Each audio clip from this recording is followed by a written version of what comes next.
Hello and ਸਤਿ ਸ਼੍ਰੀ ਅਕਾਲ ਜੀ ਤੁਹਾਨੂੰ ਸਭ ਨੂੰ। ਅੱਜ ਅਸੀਂ ਈਟੀਟੀ ਦਾ ਅਗਲਾ ਸੈਸ਼ਨ ਇਕਨੋਮੀ ਦਾ ਜੋ ਹੈ ਕਰਨ ਜਾ ਰਹੇ ਹਾਂ ਅਤੇ ਦੋਸਤੋ ਸ਼ੁਰੂ ਕਰਦੇ ਹਾਂ। ਪਿਛਲੇ ਸੈਸ਼ਨਸ ਵੀ ਤੁਹਾਨੂੰ ਪਸੰਦ ਆਏ ਹੋਣੇ ਜੋ ਆਪਾਂ ਅਰਥ ਸ਼ਾਸਤਰ ਨਾਲ ਜੁੜੇ ਮੋਸਟ ਇੰਪੋਰਟੈਂਟ ਕੁਐਸਚਨਸ ਕੀਤੇ ਸੀ, ਤਾਂ ਅੱਜ ਫੇਰ ਇਸੇ ਲੜੀ ਦੇ ਵਿੱਚ ਜੋ ਹੈ ਅਸੀਂ ਅਗਲੇ ਸੈਸ਼ਨ ਨੂੰ ਜੋ ਹੈ ਲੈ ਕੇ ਆਏ ਹਾਂ। ਤਾਂ ਦੋਸਤੋ ਅੱਜ ਦਾ ਜੋ ਪਹਿਲਾ ਜੋ ਪ੍ਰਸ਼ਨ ਹੈ ਉਹ ਹੈ, ਇਹਨਾਂ ਵਿੱਚੋਂ ਕਿਹੜੀ ਸੰਸਥਾ ਭਾਰਤ ਦੀ ਰਾਸ਼ਟਰੀ ਆਮਦਨ ਦਾ ਅਨੁਮਾਨ ਲਗਾਉਂਦੀ ਹੈ। ਦੋਸਤੋ ਇੱਥੇ ਰਾਸ਼ਟਰੀ ਆਮਦਨ, ਇੱਥੇ ਗੱਲ ਹੋ ਰਹੀ ਹੈ ਨੈਸ਼ਨਲ ਇਨਕਮ ਦੀ, ਅਤੇ ਦੋਸਤੋ ਜੋ ਨੈਸ਼ਨਲ ਇਨਕਮ ਹੈ ਉਹਦੇ ਲਈ ਜੋ ਸੰਸਥਾ ਜੋ ਉਸ ਦਾ ਅੰਦਾਜ਼ਾ ਲਗਾਉਂਦੀ ਹੈ ਉਹ ਹੈ ਦੋਸਤੋ ਸੀ ਨੈਸ਼ਨਲ ਸਟੈਟਿਕ ਆਫਿਸ। ਇੱਥੇ ਮੈਂ ਦੱਸਣਾ ਚਾਹਾਂਗਾ ਦੋਸਤੋ ਇਸ ਤੋਂ ਪਹਿਲਾਂ, ਕਿਉਂਕਿ 2019 ਦੇ ਵਿੱਚ ਇਹ ਡਿਸਾਈਡ ਕੀਤਾ ਗਿਆ ਸੀ ਕਿ NSO ਇਸ ਦਾ ਅੰਦਾਜ਼ਾ ਲਗਾਏਗੀ ਰਾਸ਼ਟਰੀ ਆਮਦਨ ਦਾ। ਇਸ ਤੋਂ ਪਹਿਲਾਂ ਇਹ ਕੰਮ CSO ਕਰਿਆ ਕਰਦਾ ਸੀ, ਸੈਂਟਰਲ ਸਟੈਟਿਕ ਆਫਿਸ, ਲੇਕਿਨ 2019 ਦੇ ਵਿੱਚ CSO ਅਤੇ ਦੋਸਤੋ NSSO ਇਹ ਦੋਨੋਂ ਮਰਜ ਹੋ ਗਏ ਅਤੇ ਦੋਸਤੋ ਇਹਨਾਂ ਨੂੰ ਮਰਜ ਕਰਕੇ ਬਣਾ ਦਿੱਤਾ ਗਿਆ ਸੀ NSO। ਅਤੇ ਇਹ ਜੋ NSO ਹੈ ਇਹ ਜੋ ਹੈ ਭਾਰਤ ਦੀ ministry of statistics and programme implementation, ਇਸ ਮਿਨਿਸਟਰੀ ਦੇ ਅਧੀਨ ਜੋ ਹੈ ਇਹ ਕੰਮ ਕਰਦਾ ਹੈ। ਤਾਂ ਇਹ ਯਾਦ ਰੱਖਣਾ ਹੈ ਨੈਸ਼ਨਲ ਇਨਕਮ ਨਾਲ ਜੁੜਿਆ ਹੋਇਆ NSO ਹੈ ਜੋ ਇਸ ਨੂੰ ਕੈਲਕੂਲੇਟ ਕਰਦਾ ਹੈ। ਫਿਰ ਅਗਲਾ ਜੋ ਪ੍ਰਸ਼ਨ ਹੈ ਕੀ ਹੈ ਜੀ, ਜੇ ਕਿਸੇ ਵਸਤੂ ਦੇ ਵਿਕਲਪਾਂ ਦੀ ਗਿਣਤੀ ਵਧੇਰੇ ਹੈ ਤਾਂ ਇਹ ਵਸਤੂ ਦੀ ਮੰਗ ਜੋ ਹੈ ਕੀ ਹੋਵੇਗੀ। ਦੋਸਤੋ ਵਸਤੂ ਦੇ ਵਿਕਲਪਾਂ ਦੀ ਗਿਣਤੀ ਹੋਵੇਗੀ ਮੋਰ ਇਲਾਸਟਿਕ, ਲੈਸ ਇਲਾਸਟਿਕ, ਇਨ ਇਲਾਸਟਿਕ ਜਾਂ ਪਰਫੈਕਟਲੀ ਇਲਾਸਟਿਕ। ਤਾਂ ਇਹਦਾ ਜੋ ਉੱਤਰ ਹੈ ਜੀ ਉਹ ਇਹ ਹੈ ਦੋਸਤੋ ਮੋਰ ਇਲਾਸਟਿਕ। ਤਾਂ ਦੋਸਤੋ ਜੇ ਡੈਫੀਨੇਟਲੀ ਕਿ ਬਈ ਜੇ ਡਿਮਾਂਡ ਜ਼ਿਆਦਾ ਹੈ ਤਾਂ ਉਹ ਇਸ ਕਰਕੇ ਉਹਦੀ ਜੋ ਦੋਸਤੋ ਜੋ ਡਿਮਾਂਡ ਜ਼ਿਆਦਾ ਹੈ ਤਾਂ ਪ੍ਰਾਈਸ ਦੇ ਵਿੱਚ ਵੀ ਫਰਕ ਪਏਗਾ ਅਤੇ ਲੋਕਾਂ ਦੇ ਵਿੱਚ ਜੋ ਹੈ ਜੋ ਡਿਮਾਂਡ ਕਰਕੇ ਹੀ ਉਸ ਦੇ ਪ੍ਰਾਈਸ ਦੇ ਉੱਪਰ ਦੋਸਤੋ ਜੋ ਹੈ ਡੈਫੀਨੇਟਲੀ ਉਹ ਇਨਕਰੀਜ਼ ਜੋ ਹੈ ਹੋ ਜਾਵੇਗਾ। ਕਈ ਵਾਰ ਇਸ ਤਰ੍ਹਾਂ ਦੇ ਕਈ ਪ੍ਰਸ਼ਨ ਹੁੰਦੇ ਨੇ ਜੋ ਪੰਜਾਬੀ ਦੇ ਵਿੱਚ ਉਹਨਾਂ ਦਾ ਅਰਥ ਜੋ ਹੈ ਦੋਸਤੋ ਥੋੜਾ ਜਿਹਾ ਸੁਧਾਰਨ ਹੋ ਜਾਂਦਾ ਹੈ ਜਾਂ ਸਮਝਣਾ ਮੁਸ਼ਕਿਲ ਹੋ ਜਾਂਦਾ ਹੈ। ਮੈਂ ਇਸ ਕਰਕੇ ਕਈ ਵਾਰ ਕੋਸ਼ਿਸ਼ ਕਰਦਾ ਕਿ ਅੰਗਰੇਜ਼ੀ ਦੇ ਵਿੱਚ ਵੀ ਨਾਲ ਲੈ ਕੇ ਆਵਾਂ, ਜਿਵੇਂ ਆਪਸ਼ਨਸ ਤਾਂ ਅੰਗਰੇਜ਼ੀ ਦੇ ਵਿੱਚ ਨੇ, ਕਿਉਂਕਿ ਇੱਕ ਦੋ ਵਾਰ ਮੈਂ ਵੇਖਿਆ ਕਿ ਜਦੋਂ ਮੈਂ ਸਾਰਾ ਕੁਝ ਅੰਗਰੇਜ਼ੀ ਦੇ ਵਿੱਚ ਲੈ ਕੇ ਆਇਆ ਤਾਂ ਵਿਦਿਆਰਥੀਆਂ ਨੇ ਕਿਹਾ ਸਰ ਪੰਜਾਬੀ 'ਚ ਲੈ ਕੇ ਆਓ। ਲੇਕਿਨ ਹਿਸਟਰੀ ਪੋਲਿਟੀ ਤਰ੍ਹਾਂ ਜੋਗ੍ਰਾਫੀ ਇਕਨੋਮੀ ਹਮੇਸ਼ਾ ਜੋ ਹੈ ਦੋਸਤੋ ਇਹਦੀ ਟਰਮੀਨੋਲੋਜੀ ਇੰਪੋਰਟੈਂਟ ਹੈ ਅਤੇ ਕਈ ਇਸ ਤਰ੍ਹਾਂ ਦੇ ਜੋ ਹੈ ਵਰਡਸ ਨੇ ਜਿਨ੍ਹਾਂ ਦਾ ਪੰਜਾਬੀ ਦੇ ਵਿੱਚ ਕੋਈ ਨਾ ਕੋਈ ਅਰਥ ਹੀ ਜੋ ਹੈ ਹਜੇ ਕੋਈ ਸ਼ਬਦ ਹੈ ਉਹ ਨਹੀਂ ਬਣਿਆ ਹੈ ਜੀ। ਫਿਰ ਚੱਲਦੇ ਹਾਂ ਸਾਡੇ ਅਗਲੇ ਕੁਐਸਚਨ ਦੇ ਉੱਪਰ। ਦੋਸਤੋ ਵੈਸੇ ਉਸ ਤੋਂ ਪਹਿਲਾਂ ਦੱਸ ਦਵਾਂ, ਇਹ ਜਦੋਂ ਅਸੀਂ ਗੱਲ ਕਰਦੇ ਹਾਂ ਨਾ ਵਿਕਲਪਾਂ ਦੀ ਗਿਣਤੀ, ਇੱਥੇ ਅਸੀਂ ਗੱਲ ਕਰਦੇ ਹਾਂ ਸਬਸਟੀਟਿਊਟ ਗੁੱਡਸ ਦੀ। ਸਬਸਟੀਟਿਊਟ ਗੁੱਡਸ ਦਾ ਦੋਸਤੋ ਜੋ ਮਤਲਬ ਹੁੰਦਾ ਹੈ ਜਾਂ ਜੋ ਵਿਕਲਪਾਂ ਦੀ ਗਿਣਤੀ ਦਾ ਜੋ ਮਤਲਬ ਹੁੰਦਾ ਹੈ ਕਿ ਜਿਵੇਂ ਚਾਹ ਅਤੇ ਕੌਫੀ, ਜੇ ਚਾਹ ਨਹੀਂ ਤਾਂ ਤੁਸੀਂ ਕੌਫੀ ਪੀ ਸਕਦੇ ਹੋ, ਕੋਕ ਨਹੀਂ ਤਾਂ ਤੁਸੀਂ ਪੈਪਸੀ ਪੀ ਸਕਦੇ ਹੋ, ਠੀਕ ਹੈ। ਤਾਂ ਉਸ ਤਰੀਕੇ ਨਾਲ ਜਿਵੇਂ ਤੁਸੀਂ ਰੋਟੀ ਨਹੀਂ ਖਾਣੀ ਤਾਂ ਪਰਾਂਠਾ ਖਾ ਸਕਦੇ ਹੋ। ਤਾਂ ਇਹ ਸਬਸਟੀਟਿਊਟ ਗੁੱਡਸ ਨੇ। ਤਾਂ ਇਹਨਾਂ ਦੀ ਜੋ ਮੰਗ ਹੈ ਜਦੋਂ ਇੱਕ ਦੀ ਜਦੋਂ ਅਵੇਲੇਬਿਲਿਟੀ ਨਾ ਹੋਵੇ ਤਾਂ ਦੂਜੇ ਦੀ ਜੋ ਦੋਸਤੋ ਡਿਮਾਂਡ ਹੈ ਡੈਫੀਨੇਟਲੀ ਵੱਧ ਹੀ ਜਾਂਦੀ ਹੈ। ਫਿਰ ਅਗਲਾ ਕੁਐਸਚਨ ਹੈ ਮੈਕਰੋ ਇਕਨੋਮਿਕਸ ਨਾਲ। ਦੋਸਤੋ ਮਾਈਕਰੋ ਇਕਨੋਮਿਕਸ ਦੇ ਸੰਦਰਭ ਦੇ ਵਿੱਚ ਫਿਲਿਪਸ ਕਰਵਸ ਦੀਆਂ ਦਰਾਂ ਵਿਚਕਾਰ ਸੰਬੰਧ ਕੀ ਹੈ। ਤਾਂ ਹੁਣ ਇੱਥੇ ਸਭ ਤੋਂ ਪਹਿਲਾਂ ਗੱਲ ਹੋ ਰਹੀ ਹੈ ਮੈਕਰੋ ਇਕਨੋਮਿਕਸ ਦੀ। ਦੋਸਤੋ ਮੈਕਰੋ, ਹੁਣ ਮੈਕਰੋ ਇਕਨੋਮਿਕਸ ਤੋਂ ਭਾਵ ਜੋ ਹੈ ਦੋਸਤੋ ਜੋ ਕਿ ਕਿਸੇ ਵੀ ਸੈਕਟਰ ਦਾ ਜੋ ਹੈ ਜਦੋਂ ਅਸੀਂ ਈਗਲ ਵਿਊ ਦੇਖਦੇ ਹਾਂ, ਈਗਲ ਵਿਊ ਤੋਂ ਮੇਰਾ ਭਾਵ ਹੈ ਵੱਡੇ ਸਤਰ ਤੇ ਦੇਖਦੇ ਹਾਂ, ਇਸ ਦਾ ਬਿਲਕੁਲ ਆਪੋਜ਼ਿਟ ਹੁੰਦਾ ਹੈ ਮਾਈਕਰੋ ਇਕਨੋਮਿਕਸ। ਜਦੋਂ ਅਸੀਂ ਕਿਸੇ ਵੀ ਸੈਕਟਰ ਨੂੰ ਇੰਡੀਵਿਜੂਅਲ ਦੇ ਤੌਰ ਤੇ ਦੇਖਦੇ ਹਾਂ, ਜਿਵੇਂ ਕਿ ਮੈਂ ਇਹ ਲੈਕਚਰ ਲੈ ਰਿਹਾ ਹਾਂ, ਇੱਥੇ ਗੱਲ ਆਏਗੀ ਮਾਈਕਰੋ ਦੀ। ਲੇਕਿਨ ਜੇ ਮੈਂ ਕਹਾਂ ਕਿ ਭਾਰਤ ਦੀ ਐਜੂਕੇਸ਼ਨ ਜੋ ਇੰਡਸਟਰੀ ਹੈ, ਭਾਰਤ ਦੀ ਜੋ ਐਜੂਕੇਸ਼ਨ ਜੋ ਹੈ ਉਹ ਜੋ ਹੈ ਉਸ ਪਾਲਿਸੀ ਹੈ, ਤਾਂ ਉਹ ਆਪਾਂ ਮੈਕਰੋ ਇਕਨੋਮਿਕਸ ਦਾ ਜੋ ਹੈ ਉਸਨੂੰ ਅਸੀਂ ਹਿੱਸਾ ਮੰਨਾਂਗੇ। ਤਾਂ ਇਹ ਜੋ ਫਿਲਿਪਸ ਕਰਵ ਹੈ, ਫਿਲਿਪਸ ਕਰਵ ਦੋਸਤੋ ਹਮੇਸ਼ਾ ਜੋ ਹੈ ਅਨਐਮਪਲੋਇਮੈਂਟ, ਬੇਰੁਜ਼ਗਾਰੀ ਅਤੇ ਜੋ ਹੈ ਅਨਐਮਪਲੋਇਮੈਂਟ ਅਤੇ ਜੋ ਇਨਫਲੇਸ਼ਨ ਦੇ ਵਿੱਚ ਜੋ ਹੈ ਉਹ ਤੈਅ ਕਰਦੀ ਹੈ ਜੀ ਰਿਲੇਸ਼ਨ। ਤਾਂ ਸਹੀ ਉੱਤਰ ਹੈ B। ਤਾਂ ਅਨਐਮਪਲੋਇਮੈਂਟ ਹੈ ਦੋਸਤੋ, ਡਿਮਾਂਡ ਹੈ ਜਾਂ ਇਨਫਲੇਸ਼ਨ, ਇਹਨਾਂ ਸਭ ਦੇ ਵਿੱਚ ਜੋ ਹੈ ਇਹ ਰਿਲੇਸ਼ਨ ਜੋ ਹੈ ਉਹ ਕਰਦੀ ਹੈ ਫਿਲਿਪਸ ਕਰਵਸ। ਇਹ ਕੁਐਸਚਨ ਐਜ਼ ਇਟ ਇਜ਼ ਹੈ। ਫਿਲਿਪਸ ਜੋ ਹੈ ਨਾਮ ਦਾ ਇਹ ਜੋ ਵਿਅਕਤੀ ਹੈ ਇੱਕ ਬਹੁਤ ਵੱਡਾ ਇਕਨੋਮਿਸਟ ਜੋ ਹੈ ਉਹ ਰਿਹਾ ਹੈ ਜੀ। ਫਿਰ ਕਿਸ ਦੇਸ਼ ਦੇ ਪ੍ਰਤੀ ਵਿਅਕਤੀ ਆਮਦਨ, ਹੁਣ ਇੱਥੇ ਪ੍ਰਤੀ ਵਿਅਕਤੀ ਆਮਦਨ ਦੀ ਗੱਲ ਕੀਤੀ ਹੈ, ਮਤਲਬ ਅਸੀਂ ਪਰ ਕੈਪੀਟਾ ਇਨਕਮ ਬਾਰੇ ਇੱਥੇ ਪੜ੍ਹਨ ਜਾ ਰਹੇ ਹਾਂ ਜੀ। ਆਮਦਨ ਰਾਸ਼ਟਰੀ ਆਮਦਨ ਤੋਂ ਇਹਨਾਂ ਵਿੱਚ ਕਿਸ ਨਾਲ ਵੰਡ ਕੇ ਪ੍ਰਾਪਤ ਕੀਤੀ ਜਾਂਦੀ ਹੈ। ਪ੍ਰਤੀ ਵਿਅਕਤੀ ਆਮਦਨ ਅਤੇ ਦੂਸਰਾ ਲਿਖਿਆ ਹੈ ਨੈਸ਼ਨਲ ਆਮਦਨ ਨੂੰ ਜੋ ਹੈ ਇਹਨਾਂ ਵਿੱਚੋਂ ਕਿਸ ਨਾਲ ਵੰਡ ਕੇ। ਤਾਂ ਬਈ ਜੋ ਨੈਸ਼ਨਲ ਇਨਕਮ ਹੈ ਦੋਸਤੋ, ਨੈਸ਼ਨਲ ਇਨਕਮ ਜੋ ਹੈ डेफिनेटली ਪਰ ਕੈਪੀਟਾ ਇਨਕਮ ਜੋ ਹੈ ਇਹਨੂੰ ਕੈਲਕੂਲੇਟ ਕਰਨ ਲਈ ਇਸ ਨੂੰ ਅਸੀਂ ਪੋਪੂਲੇਸ਼ਨ ਦੇ ਨਾਲ ਡਿਵਾਈਡ ਕਰਾਂਗੇ ਅਤੇ ਇਹਦਾ ਜੋ ਸਹੀ ਉੱਤਰ ਜੋ ਹੈ ਉਹ B ਹੈ ਜੀ, ਕਿਉਂਕਿ ਦੇਖੋ ਇਹ ਤਾਂ ਐਵਰੇਜ ਦਾ ਫਾਰਮੂਲਾ ਹੀ ਹੈ ਜਾਂ ਪ੍ਰਤੀ ਵਿਅਕਤੀ ਆਏ ਦਾ ਫਾਰਮੂਲਾ ਹੈ। ਜੇ ਤੁਸੀਂ ਘਰ ਦੇ ਵਿੱਚ 2 ਲੱਖ ਰੁਪਇਆ ਕਮਾ ਰਹੇ ਹੋ ਤਾਂ ਕੋਈ ਲੱਖ ਰੁਪਇਆ ਕਮਾ ਰਿਹਾ, ਕੋਈ 80,000, ਕੋਈ 10,000, ਕੋਈ 5,000, ਲੇਕਿਨ ਅਸੀਂ ਪ੍ਰਤੀ ਵਿਅਕਤੀ ਆਇਆ ਜਦੋਂ ਕੱਢਣੀ ਹੈ ਤਾਂ ਅਸੀਂ 2 ਲੱਖ ਨੂੰ 5 ਨਾਲ ਡਿਵਾਈਡ ਕਰ ਦਾਂਗੇ ਤਾਂ 40,000 ਆ ਜਾਏਗਾ।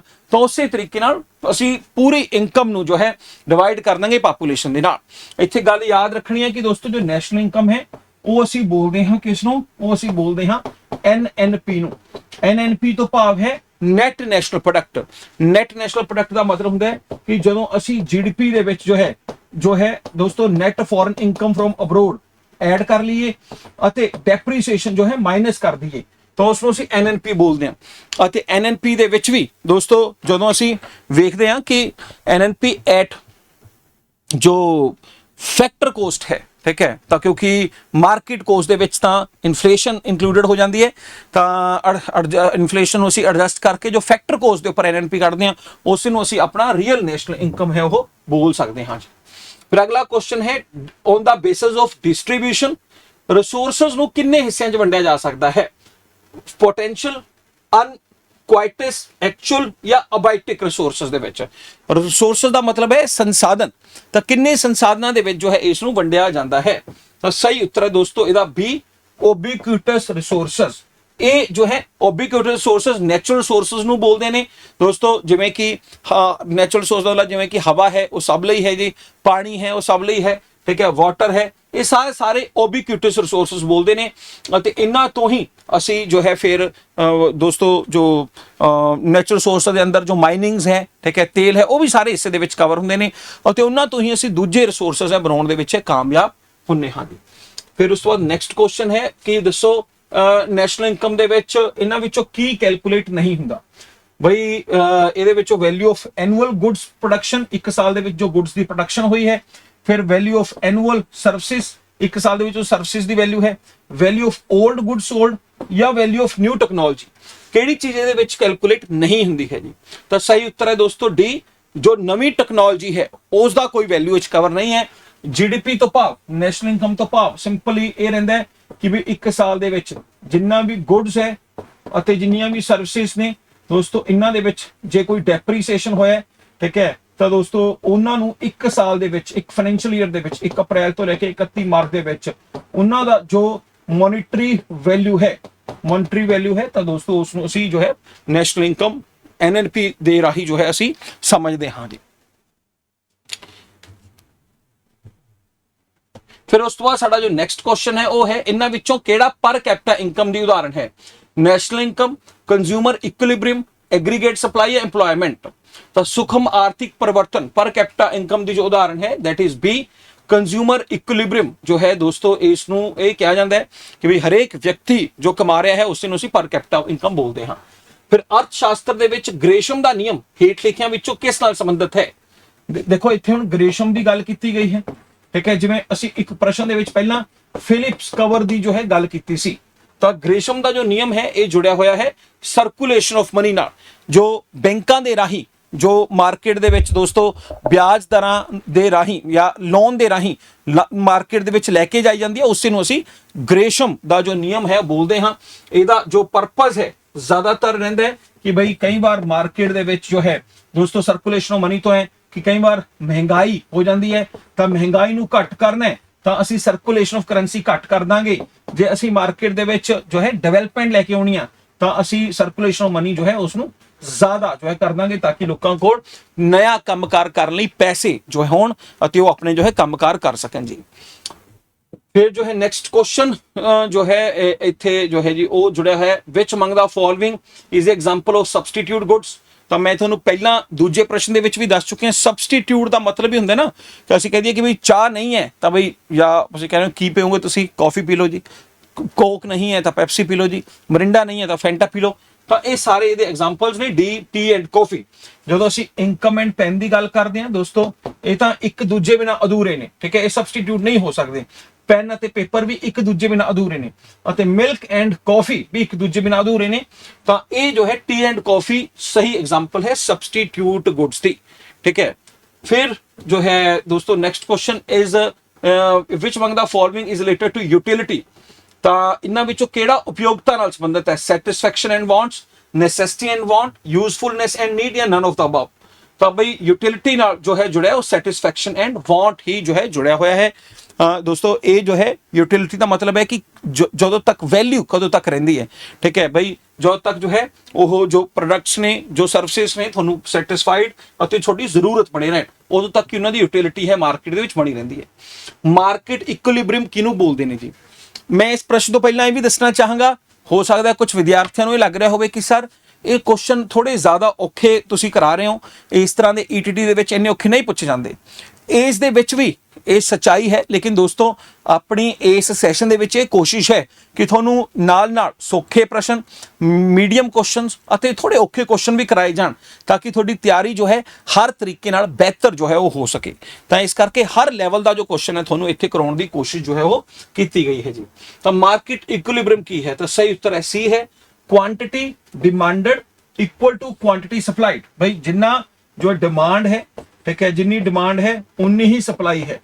ਅਤੇ ਇਹਦਾ ਇੱਕ ਜੋ ਹੈ ਮਾਰਕੀਟ ਇਕੁਇਲਿਬ੍ਰੀਅਮ ਬੋਲਦੇ ਨੇ, ਜਿਹਦੇ ਨਾਲ ਜੋ ਹੈ ਮਾਰਕੀਟ ਜੋ ਹੈ ਦੇ ਵਿੱਚ ਕੋਈ ਡਿਸਟਰਬੈਂਸ ਨਹੀਂ ਆਉਂਦੀ, ਮਾਰਕੀਟ ਦੇ ਵਿੱਚ ਜੋ ਹੈ ਇੱਕੋਦਮ ਕੋਈ ਕਿਸੇ ਤਰ੍ਹਾਂ ਦੀ ਮਹਿੰਗਾਈ ਇਨਫਲੇਸ਼ਨ ਨਹੀਂ ਹੁੰਦੀ, ਅਤੇ ਇਸ ਨੂੰ ਅਸੀਂ ਮਾਰਕੀਟ ਇਕੁਇਲਿਬ੍ਰੀਅਮ ਜੋ ਹੈ ਉਹ ਬੋਲ ਦਿੰਦੇ ਹਾਂ ਜੀ। ਫਿਰ ਵਿਚ among the following receive subsidy from the government. ਮਤਲਬ ਸਬਸਿਡੀ ਦਾ ਮਤਲਬ ਹੁੰਦਾ ਹੈ ਕਿ ਜਦੋਂ ਸਰਕਾਰ ਚਾਹੁੰਦੀ ਹੈ ਕਿ ਬਈ ਕੋਈ XYZ प्रोडक्ट, XYZ प्रोडक्ट का एग्जाम्पल जिवें कि बई सरकार चाहती है कि लोग ज्यादा तो ज्यादा सोलर पैनल्स खरीदन ताकि इन्हां राही सोलर एनर्जी राही लोकां नूं जो है अपनी बिजली दीयां जरूरतां पूरीआं करन। तो इस करके गवर्नमेंट चाहती है, तो फिर गवर्नमेंट कहती है कि इस दे विच कुछ पैसा असीं प्रोवाइड कर दांगे, लोकां दे उपर सारा बोझ नहीं पाउंदे।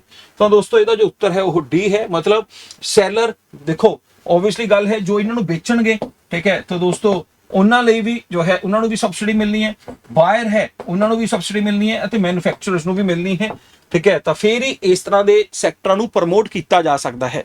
ਤਾਂ ਉੱਤਰ ਜੋ ਹੈ ਡੀ ਹੈ ਜੀ।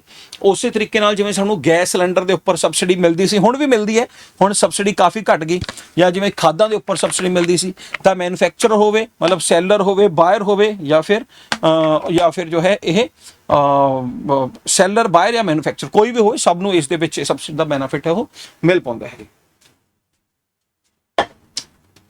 फिर जो है नेक्स्ट जो क्वेश्चन दोस्तों इत्थे ही अपने क्वेश्चन खत्म होंगे ने जी। ये तो अलावा एक बड़ा important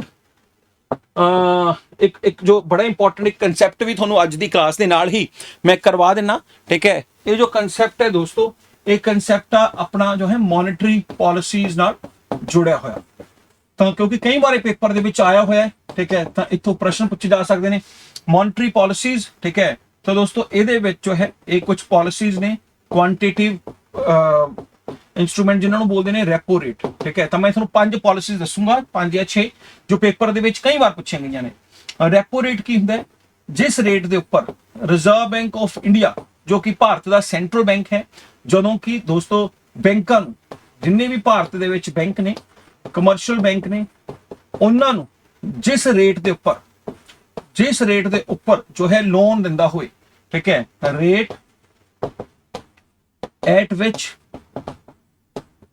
loan provide RBI to commercial bank, ठीक है दोस्तों। जे यह शॉर्ट टर्म लोन होवे, शॉर्ट टर्म लोन का मतलब हुंदा है जे यह less than 90 days का लोन होवे, तो दोस्तों इसनूं असीं बोल दिंदे आ रेपो रेट, ठीक है, उसनूं असीं रेपो रेट बोलदे हां।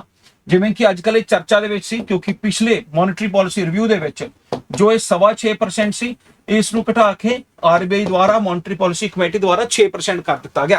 दोस्तों जे यह लॉन्ग टर्म होवे, मतलब 90 दिन तो ज्यादा ले, मोर देन 90 डेज, तो दोस्तों इसनूं बैंक रेट भी जो है वो कहा जाता है। अते दोस्तों जे यह जो है सिर्फ ते सिर्फ 15 दिन नहीं होवे, 15 डेज लोन, ठीक है, तो इसनूं MSF भी कहा जाता है। MSF का मतलब है मार्जिनल स्टैंडिंग फैसिलिटी, ठीक है। तो एक गल जो है याद रखनी है। ਫਿਰ ਇਹ ਰੈਪੋ ਰੇਟ, ਬੈਂਕ ਰੇਟ ਅਤੇ ਐਮਐਸ ਤੋਂ ਇਲਾਵਾ ਤੁਸੀਂ ਜੋ ਹੈ ਇੱਕ ਹੋਰ ਬੜਾ ਇੰਪੋਰਟੈਂਟ ਹੈ ਟੌਪਿਕ ਇਹਦੇ ਨਾਲ ਹੀ, ਮਤਲਬ ਜੋ ਹੈ ਇਹ ਤਾਂ ਤਿੰਨ ਆਪਣੇ ਇੰਸਟਰੂਮੈਂਟ ਹੋ ਗਏ। ਇਹ ਤੋਂ ਇਲਾਵਾ ਕਈ ਵਾਰ ਇਹ ਦੋ ਹੋਰ ਨੇ ਬੜੇ ਇੰਪੋਰਟੈਂਟ, CRR ਇਹਦੇ ਬਾਰੇ ਵੀ ਪੁੱਛਿਆ ਜਾਂਦਾ ਹੈ, ਜਿਹਦਾ ਫੁੱਲ ਫਾਰਮ ਹੈ ਕੈਸ਼ ਰਿਜ਼ਰਵ ਰੇਸ਼ੋ। ਅਤੇ ਦੋਸਤੋ SLR ਬਾਰੇ ਵੀ ਪੁੱਛਿਆ ਜਾਂਦਾ ਹੈ, ਜਿਹਦਾ ਫੁੱਲ ਫਾਰਮ ਹੈ ਸਟੈਚੂਰੀ ਲਿਕੁਇਡਿਟੀ ਰੇਸ਼ੋ। ਠੀਕ ਹੈ, ਤਾਂ ਇਹ ਦੋ ਬੜੇ ਇੰਪੋਰਟੈਂਟ ਨੇ ਜੀ। CRR ਦੇ ਵਿੱਚ ਦੋਸਤੋ ਜਦੋਂ ਕੋਈ ਬੈਂਕ ਜੋ ਬੈਂਕ ਦਾ ਆਪਣਾ ਟੋਟਲ ਡਿਪੋਜ਼ਿਟ ਹੈ ਦੋਸਤੋ, ਜਿਹਨੂੰ ਅਸੀਂ NDTL ਬੋਲਦੇ ਨੇ, net demand and term liabilities. ਤਾਂ ਦੋਸਤੋ ਬੈਂਕਾਂ ਕੋਲ ਜੋ ਟੋਟਲ ਉਹਨਾਂ ਦਾ ਪੈਸਾ ਹੈ ਡਿਪੋਜ਼ਿਟ ਦੇ ਵਿੱਚ ਪਿਆ ਹੈ, ਤਾਂ ਉਹਨਾਂ ਦਾ ਪੈਸੇ ਦਾ ਕੁਝ ਪਰਸੈਂਟੇਜ ਜੋ ਉਹਨਾਂ ਨੂੰ RBI ਦੇ ਕੋਲ ਦੋਸਤੋ ਰੱਖਣਾ ਪੈਂਦਾ ਹੈ। ਠੀਕ ਹੈ, ਤਾਂ ਜਿਵੇਂ ਕਿ ਫਿਲਹਾਲ CRR ਜੋ ਹੈ ਉਹ 4% ਚੱਲ ਰਹੀ ਹੈ, ਤਾਂ ਜੇ ਕਿਸੇ ਬੈਂਕ ਕੋਲ ਟੋਟਲ 100 ਕਰੋੜ ਹੈ ਮੰਨ ਕੇ ਚੱਲੋ, ਠੀਕ ਹੈ, ਤਾਂ ਉਸ ਨੂੰ 4% ਦੇ ਹਿਸਾਬ ਨਾਲ 4 ਕਰੋੜ ਇੱਕ ਤਰੀਕੇ ਨਾਲ ਰਿਜ਼ਰਵ ਰੱਖਣਾ ਪਏਗਾ RBI ਦੇ ਕੋਲ, ਅਤੇ ਰਿਜ਼ਰਵ ਵੀ ਕੈਸ਼ ਦੀ ਫਾਰਮ ਦੇ ਵਿੱਚ ਹੀ ਰੱਖਣਾ ਪਵੇਗਾ, ਤਾਂ ਉਸ ਨੂੰ ਅਸੀਂ CRR ਬੋਲ ਦਿੰਦੇ ਹਾਂ। ਦੂਜੇ ਪਾਸੇ ਜੇ ਮੈਂ ਗੱਲ ਕਰਾਂ SLR ਦੀ, ਤਾਂ ਇਹਦੇ ਵਿੱਚ ਦੋਸਤੋ ਜਦੋਂ ਕੋਈ ਵੀ ਬੈਂਕ ਹੈ ਤਾਂ ਬੈਂਕ ਨੂੰ ਆਪਣੇ ਕੋਲ ਜੋ ਟੋਟਲ ਡਿਪੋਜ਼ਿਟ ਹੈ ਜੀ, ਤਾਂ ਟੋਟਲ ਡਿਪੋਜ਼ਿਟ ਦਾ ਜੋ ਹੈ ਕੁਝ ਪਰਸੈਂਟ, ਜਿਵੇਂ ਅੱਜ ਕੱਲ ਇਹ 18% ਚੱਲ ਰਿਹਾ, ਤਾਂ ਦੋਸਤੋ NDTL ਜੇ 100 ਕਰੋੜ ਹੈ ਮੰਨ ਕੇ ਚੱਲੋ, ਤਾਂ 100 ਕਰੋੜ ਦਾ 18% ਹੋਇਆ 18 ਕਰੋੜ, ਤਾਂ ਆਪਣੇ ਕੋਲ ਹੀ ਦੋਸਤੋ ਕੈਸ਼ ਦੀ ਫਾਰਮ ਦੇ ਵਿੱਚ ਵੀ, ਗੋਲਡ ਦੀ ਫਾਰਮ ਦੇ ਵਿੱਚ ਵੀ ਅਤੇ ਗਵਰਨਮੈਂਟ ਸਿਕਿਉਰਿਟੀ ਦੀ ਫਾਰਮ ਦੇ ਵਿੱਚ ਰੱਖਣਾ ਪਏਗਾ। ਉਸ ਨੂੰ ਅਸੀਂ ਬੋਲ ਦਿੰਦੇ ਆ ਜੋ ਹੈ ਇਸ ਦਾ SLR। ਤਾਂ CRR ਨੂੰ ਜੋ ਹੈ ਵਧਾਇਆ ਜਾ ਸਕਦਾ ਹੈ, SLR ਨੂੰ ਵਧਾਇਆ ਘਟਾਇਆ ਜਾ ਸਕਦਾ ਹੈ, ਅਤੇ ਸਾਰੇ ਇਹ ਜੋ ਹੈ ਇੰਪੋਰਟੈਂਟ ਨੇ ਦੋਸਤੋ ਮੋਨਟਰੀ ਪਾਲਿਸੀ ਇੰਸਟਰੂਮੈਂਟ। ਇਸ ਤੋਂ ਇਲਾਵਾ ਇਹ ਜੋ ਹੈ ਇੱਕ ਹੋਰ ਬੜਾ ਇੰਪੋਰਟੈਂਟ ਟੂਲ ਦੱਸਣਾ ਚਾਹਾਂਗਾ, ਰਿਵਰਸ ਰੈਪੋ। ਰਿਵਰਸ ਰੈਪੋ ਦੇ ਵਿੱਚ ਕੀ ਹੈ ਜੀ, ਜਦੋਂ ਬੈਂਕਾਂ ਕੋਲ ਪੈਸਾ ਜ਼ਿਆਦਾ ਹੋ ਜਾਵੇ ਤਾਂ ਇਹ ਆਪਣਾ ਜੋ ਵਾਧੂ ਪੈਸਾ ਹੈ, ਠੀਕ ਹੈ, ਆਪਣਾ ਜੋ ਸਰਪਲਸ ਮਨੀ ਹੈ, ਉਹ RBI ਦੇ ਕੋਲ ਚਾਹਣ ਤਾਂ ਉਹ ਡਿਪੋਜ਼ਿਟ ਵੀ ਕਰ ਸਕਦੇ ਨੇ। ਇੱਥੇ ਗੱਲ ਯਾਦ ਰੱਖਣੀ ਹੈ ਇੱਕ ਬੜੀ ਇੰਪੋਰਟੈਂਟ, ਕਿ ਦੋਸਤੋ ਇਹ ਲੋਨਸ ਨਹੀਂ ਨੇ, ਇਹ ਹਮੇਸ਼ਾ ਕੀ ਡਿਪੋਜ਼ਿਟ ਨੇ, ਅਤੇ ਜਿਸ ਰੇਟ ਦੇ ਉੱਪਰ ਇਹ ਡਿਪੋਜ਼ਿਟ ਕਰਾਉਣਗੇ ਉਸ ਨੂੰ ਅਸੀਂ ਰਿਵਰਸ ਰੈਪੋ ਬੋਲਦੇ ਹਾਂ। ਦੋਸਤੋ RBI ਰਿਵਰਸ ਰੈਪੋ ਦੇ ਉੱਪਰ ਬਹੁਤ ਘੱਟ ਇੰਟਰਸਟ ਰੇਟ ਪ੍ਰੋਵਾਈਡ ਕਰਦਾ ਹੈ, ਲੇਕਿਨ ਕਈ ਵਾਰ ਬੈਂਕ ਇਸ ਗੱਲ ਤੋਂ ਡਰਦੇ ਨੇ ਕਿ ਮਾਰਕੀਟ ਦੇ ਵਿੱਚ ਸਾਡਾ ਲਗਾਤਾਰ ਜੋ ਲੋਨਸ ਨੇ ਉਹ ਨੌਨ ਪਰਫਾਰਮਿੰਗ ਹੋ ਰਹੇ ਨੇ, ਉਹਨਾਂ ਦੀ ਵਾਪਸੀ ਨਹੀਂ ਹੋ ਰਹੀ ਲੋਨਸ ਦੀ, ਤਾਂ ਬਕਾਏ ਕਿ ਵੀ ਵੱਧ ਵਿਆਜ ਦਰਾਂ ਤੋਂ ਅਸੀਂ ਘੱਟ ਵਿਆਜ ਲੈ ਲਈਏ, ਅਸੀਂ RBI ਕੋਲ ਆਪਣਾ ਪੈਸਾ ਕੁਝ ਡਿਪੋਜ਼ਿਟ ਜ਼ਰੂਰ ਕਰ ਦਿੰਦੇ ਹਾਂ। ਇੱਥੇ ਜਿਨ੍ਹਾਂ ਵਿਦਿਆਰਥੀਆਂ ਨੂੰ ਇਹ ਨਹੀਂ ਪਤਾ, NPA ਮੈਂ ਦੱਸ ਦਵਾਂ, ਜਿਨ੍ਹਾਂ ਲੋਨਸ ਦੀ ਰਿਕਵਰੀ ਨਹੀਂ ਹੁੰਦੀ ਦੋਸਤੋ, ਨੌਨ ਪਰਫਾਰਮਿੰਗ ਅਸੈਟਸ, ਠੀਕ ਹੈ, 90 ਦਿਨ ਦੇ ਵਿੱਚ ਜਿਨ੍ਹਾਂ ਦੀ ਰਿਕਵਰੀ ਨਹੀਂ ਹੁੰਦੀ, ਤਾਂ ਉਹਨਾਂ ਨੂੰ ਅਸੀਂ ਜੋ ਹੈ NPA ਬੋਲ ਦਿੰਨੇ ਹਾਂ ਜੀ, ਨੌਨ ਪਰਫਾਰਮਿੰਗ ਅਸੈਟਸ ਜੋ ਹੈ ਉਹ ਬੋਲ ਦਿੰਨੇ ਹਾਂ। ਤਾਂ ਇਹ ਜੋ ਹੈ ਬੜਾ ਇੰਪੋਰਟੈਂਟ ਜੋ ਹੈ ਟੌਪਿਕ ਸੀ। ਨਾਲ ਮੈਂ ਤੁਹਾਨੂੰ ਇਹ ਇੰਪੋਰਟੈਂਟ ਜੋ ਹੈ ਇਹ ਆਪਣੀਆਂ ਜੋ ਹੈ ਦੋਸਤੋ ਕੁਝ ਇੰਪੋਰਟੈਂਟ ਜੋ ਹੈ ਟਰਮੀਨੋਲੋਜੀ ਵੀ ਜੋ ਹੈ ਅੱਜ ਦੀ ਕਲਾਸ ਦੇ ਵਿੱਚ ਉਹ ਦੱਸ ਦਿੱਤੀਆਂ ਜੀ, ਠੀਕ ਹੈ।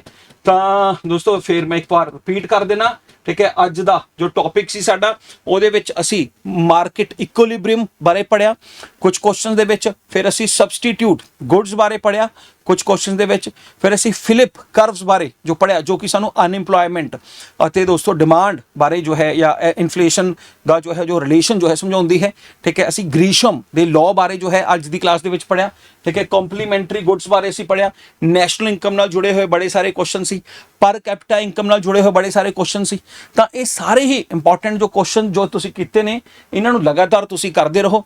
ETT ਦੀਆਂ ਵੈਕੈਂਸੀਜ਼ ਦੋਸਤੋ ਆਉਣਗੀਆਂ, ਡੈਫੀਨੇਟਲੀ ਆਉਣਗੀਆਂ। ਹਾਲਾਂਕਿ ਪਿਛਲੀ ਜੋ ਭਰਤੀ ਨੂੰ ਲੈ ਕੇ ਕਈ ਸਾਰੇ ਸਵਾਲ ਅੱਜ ਕੱਲ੍ਹ ਉਠਾਏ ਜਾ ਰਹੇ ਨੇ, ਲੇਕਿਨ ਬੜੀ ਜਲਦੀ ਹੀ ਤੁਸੀਂ ਦੇਖੋਗੇ ਕਿ ਉਹਨਾਂ ਦੀ ਜੋ ਜੁਆਇਨਿੰਗ ਹੈ ਉਹ ਵੀ ਕਰਵਾ ਦਿੱਤੀ ਜਾਏਗੀ ਅਤੇ ਨਵੀਂ ਭਰਤੀ ਆਏਗੀ, ਕਿਉਂਕਿ ਜਦੋਂ ਫਿਰ ਭਰਤੀ ਆਉਂਦੀ ਹੈ ਨਾ, ਬਹੁਤ ਜਲਦੀ ਪੇਪਰ ਲਿਆ ਜਾਂਦਾ ਹੈ ਅਤੇ ਬਹੁਤ ਸਾਰੇ ਵਿਦਿਆਰਥੀ ਤਿਆਰੀ ਕਰਨ ਦੇ ਵਿੱਚ ਜੁੜ ਜਾਂਦੇ ਨੇ।